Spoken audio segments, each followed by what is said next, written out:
bimbingan karir peserta didik MISD. Bimbingan karir merupakan suatu proses di mana pelajar diberi arahan dan bimbingan untuk kehidupannya di masa yang akan datang. Bimbingan karir juga merupakan suatu cara untuk menumbuhkan keinginan seseorang untuk memiliki karir yang akan dipilih sendiri. Dengan adanya bimbingan karir, manusia dapat mengetahui apa yang rencana yang akan mereka capai untuk kesejahteraan mereka. Agar tujuan tersebut tercapai, maka setiap manusia harus dapat memahami apa itu bimbingan karir. Karir sering dimaknai identik dengan kenaikan pangkat atau golongan secara reguler, dan puncak karir terjadi ketika seorang memegang jabatan struktural.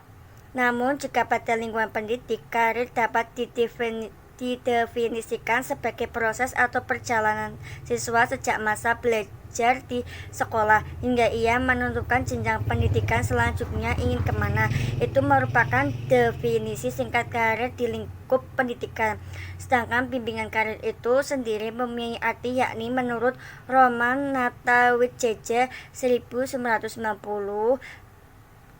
21.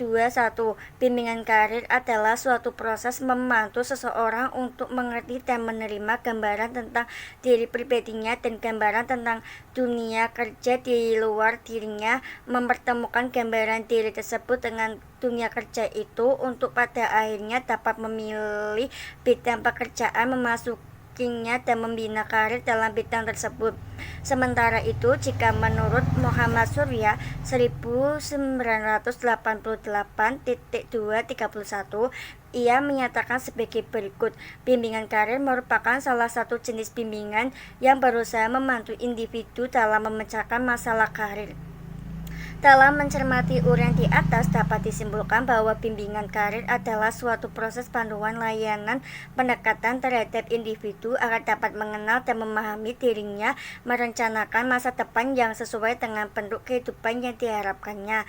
Dalam settingan di MI atau SD, bimbingan karir dipandang sebagai proses panduan yang diberikan konselor kepada para siswa untuk membantu mereka mempersiapkan karirnya, memecahkan masalah-masalah karir, dan merencanakan masa depan yang sesuai dengan tujuan hidup yang diharapkannya. Kemudian materi yang selanjutnya yaitu tujuan dan prinsip bimbingan karir di MI atau SD. Yang pertama, tujuan bimbingan karir di MI atau SD yaitu agar siswa dapat memperoleh pemahaman tentang dunia kerja yang terbuka, serta untuk mengembangkan sikap kerja yang positif, serta keterampilan menyusun rencana dan pengambilan keputusan kerja. Bahkan menurut Maguire dan Killen, tujuan bimbingan karir dilihat dari beberapa aspek, yaitu individual, sekolah, ekonomi, dan sosial. Kemudian prinsip bimbingan karir, yaitu suatu kaidah yang bersumber dari prinsip-prinsip bimbingan dan konseling yang dapat diperinci menjadi 4 bagian, yaitu yang pertama, prinsip yang berkenaan dengan sasaran layanan, kemudian yang kedua, permasalahan yang dialami siswa, kemudian yang ketiga, program pelayanan, dan yang keempat, tujuan dan pelaksanaan pelayanan. Kemudian faktor-faktor yang mempengaruhi perlunya bimbingan karir. Di sini bimbingan karir merupakan hal yang sangat diperlukan bagi pelajar untuk menghadapi dunia kerja, di mana persaingan sangat ketat, sehingga diperlakukan kompetensi yang tinggi agar pelajar dapat bersaing. Pada awalnya, pelajar harus melakukan beberapa langkah dalam mengembangkan dirinya. Di antaranya yang pertama yaitu mencapai perkembangan diri sebagai remaja yang beriman dan bertakwa kepada Tuhan Yang Maha Esa. Kemudian yang kedua, mencapai pola hubungan yang baik dengan teman sebaya dalam perannya sebagai pria dan wanita. Kemudian yang ketiga, mempersiapkan diri menerima dan bersikap positif serta dinamis terhadap perubahan fisik dan psikis yang terjadi pada diri sendiri untuk kehidupan yang sehat. Kemudian yang terakhir, mengembangkan pengetahuan dan keterampilan untuk mengetahui dan melanjutkan pelajaran serta mempersiapkan karir. Selain hal-hal di atas, para pelajar juga harus memiliki pemahaman terhadap realita yang terjadi dalam dunia kerja dan juga dalam kehidupan bermasyarakat.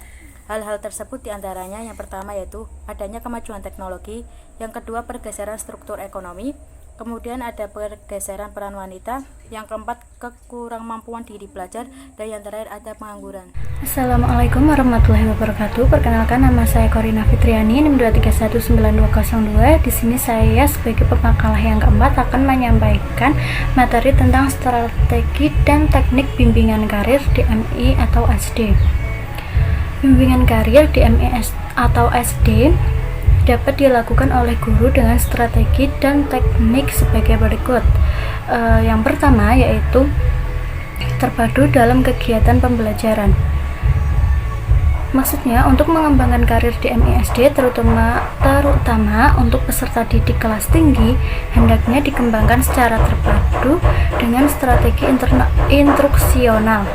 Pendekatan ini paling memungkinkan dapat dilaksanakan oleh guru MISD karena pada umumnya di MISD belum tersedia pembimbing atau konselor yang khusus atau secara khusus. Dengan demikian, guru MISD dapat melaksanakan bimbingan karir yang terintegrasi ke dalam proses pembelajaran di kelasnya. Poin yang kedua yaitu melalui bacaan. Melalui bacaan atau melalui kegiatan membaca riwayat hidup orang-orang ternama yang berhasil dalam bidangnya masing-masing seperti B.J. Habibie, Thomas Alva Edison, Albert Einstein, dan sebagainya.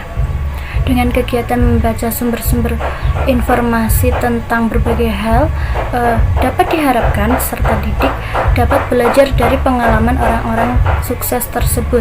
Dan dengan membaca pula, peserta didik dapat lebih kaya akan wawasan akan berbagai hal. Poin yang ketiga yaitu narasumber. Hal ini dilakukan dengan mengunjungi langsung atau mengundang narasumber untuk datang ke sekolah.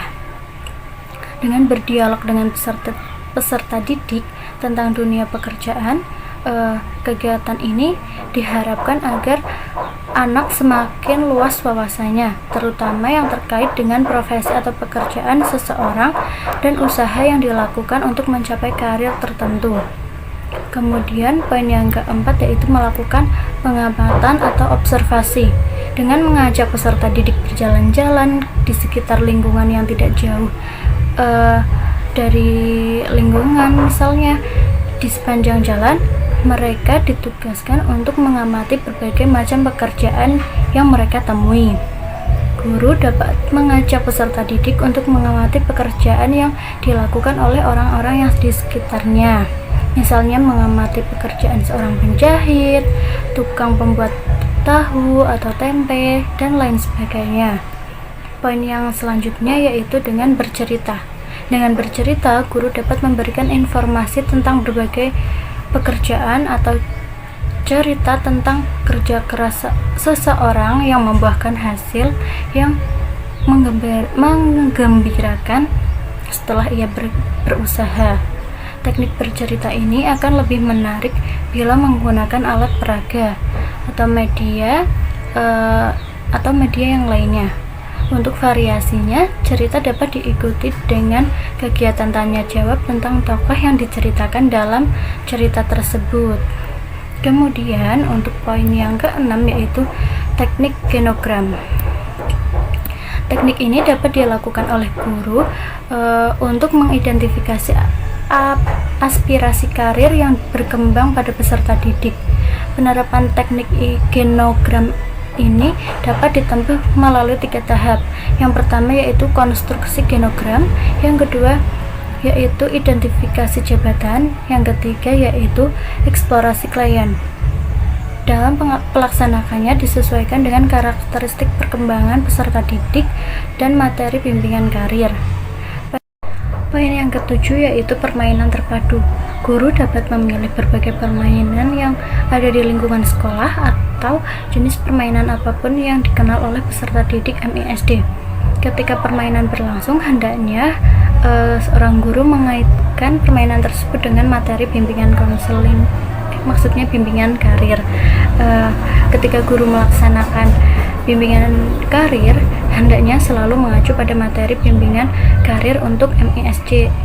Dalam buku pedoman bimbingan dan penyuluhan di MISD termuat isi materi pelayanan atau materi layanan bimbingan karir untuk kelas rendah yang mencakup seperti mengenalkan perbedaan kawan sebaya, menggambarkan perkembangan peserta didik, kemudian menjelaskan bahwa pekerjaan itu penting bagi kehidupan, dan lain sebagainya. Mungkin cukup sekian yang bisa saya sampaikan. Wassalamualaikum warahmatullahi wabarakatuh.